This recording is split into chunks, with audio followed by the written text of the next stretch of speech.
There was a house, an economical house. Count Speransky owned it at the beginning of the 19th century.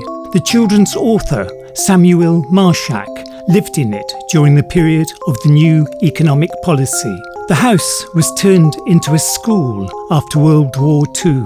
The poet Robert Rojdestvensky was a visitor. Today the house belongs to the Faculty of Economics.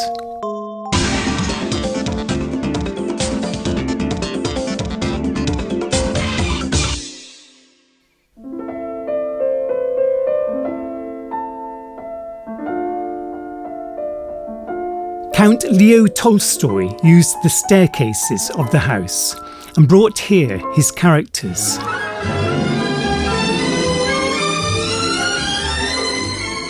Natasha Rostova is believed to have made her first ball appearance here. Well, why is this just a supposition? Even when morning arrives, the house is still waltzing to the fading tune of the ball, until the bustle of the students replaces the waltz music. This is a typical day in the life of the Faculty of Economics. Lectures, seminars, short breaks, books, notes, and the demand curve. This frame of reference housed a different curve with an equally beautiful name, the supply curve. Usually it had a positive bend, and therefore everyone loved it and found it very agreeable.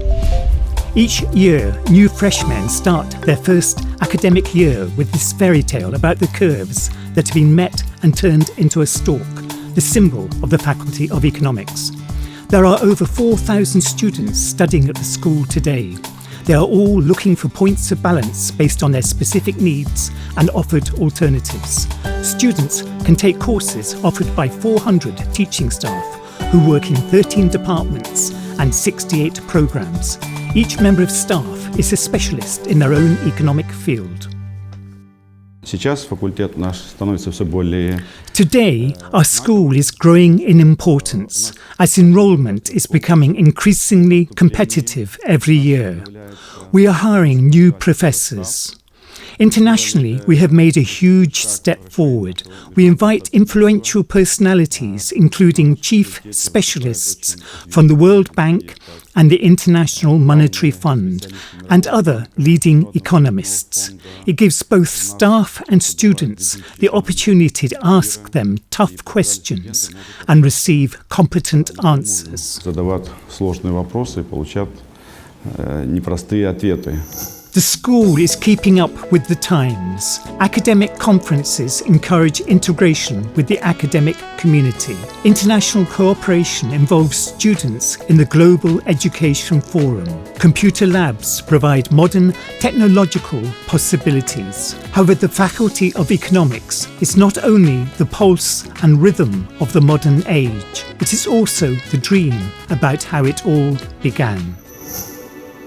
1819, lectures at the Department of Political Economy and Statistics, the first department of the future Faculty of Economics. 1919, the university opens a Department of Economics as part of the Faculty of Social Sciences. This was in a country that was living through the period of military communism and which was gripped by famine and destruction. 1940, at last, a new Faculty of Economics is born at Leningrad State University, the first of its kind in the Soviet Union.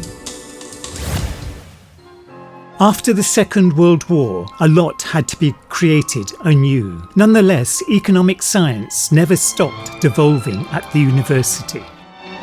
The Faculty of Economics, applying new mathematical methods to economic analysis and calculations. It enables to solve complex economic problems from local to global. 1960, economic cybernetics is introduced into the economics curriculum for the first time in the country. 1971, economics of research is introduced, which was also a new field for Soviet universities. The faculty has always had a great atmosphere. Scientific knowledge and professionalism have always come first. Here we must remember the school's history and its graduates who made it famous all over the world and continue to do so. Today, the faculty is well known in the world. The first economics, as the faculty is known, does not grow old. Every year, on the 1st of September, new generations of students come here. The best of them will define the future of Russia's economics school and become worthy followers of their teachers. There are role models at the Faculty of Economics. They are Balukyansky, Kondratiev, Voznesensky, Reichardt, Bukovetsky, and the Nobel Prize winners Vasily Leontiev and Leonid Kantorovich. It is the only school in the country where 2 Nobel Prize winners in economics worked, and there is more. Today, the life of the school includes an open dialogue with renowned economists. Among them is Christopher Pissaridis, the 2010 Nobel Prize winner in economics. He is head of the faculty's Laboratory of Economic Growth Research. Not only undergraduate and postgraduate students can use the results of the laboratory's activity. The government of St. Petersburg relies on its expert opinion.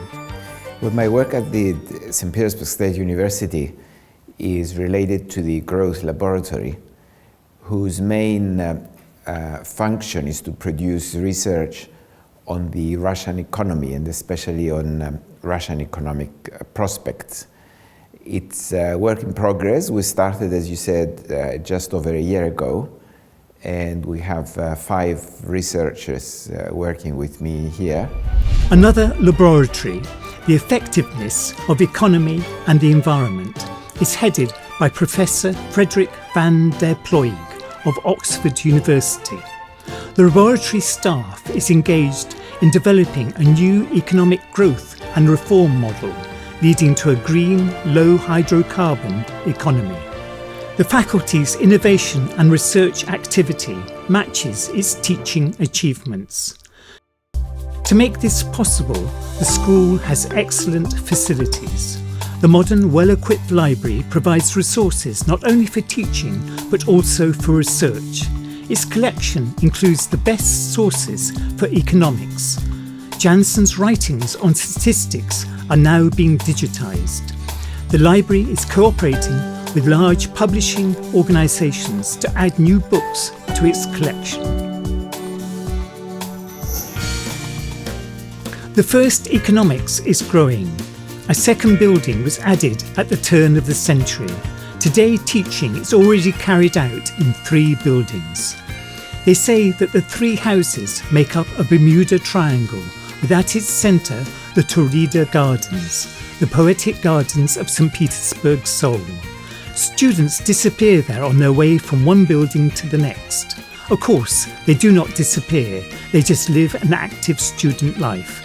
And believe me, any good hobby can be part of this life. The Faculty of Economics has its Young Scholars Council, student paper, sports clubs, and even its own student comedy team, XIXth. A centre of financial literacy was launched in 2015 at the school. Its main goal is to provide free financial consulting services to St. Petersburg residents. However, for economics students, it offers the opportunity to immerse themselves in their profession. Ultimately, the main things for any of these students are their studies and future place in the labour market.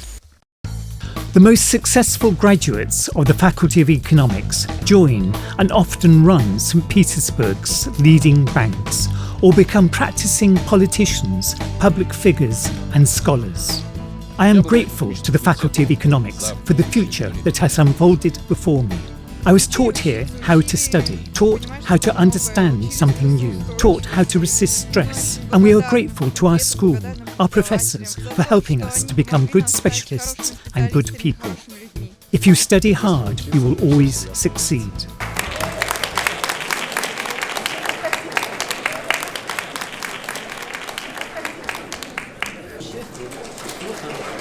Спасибо большое.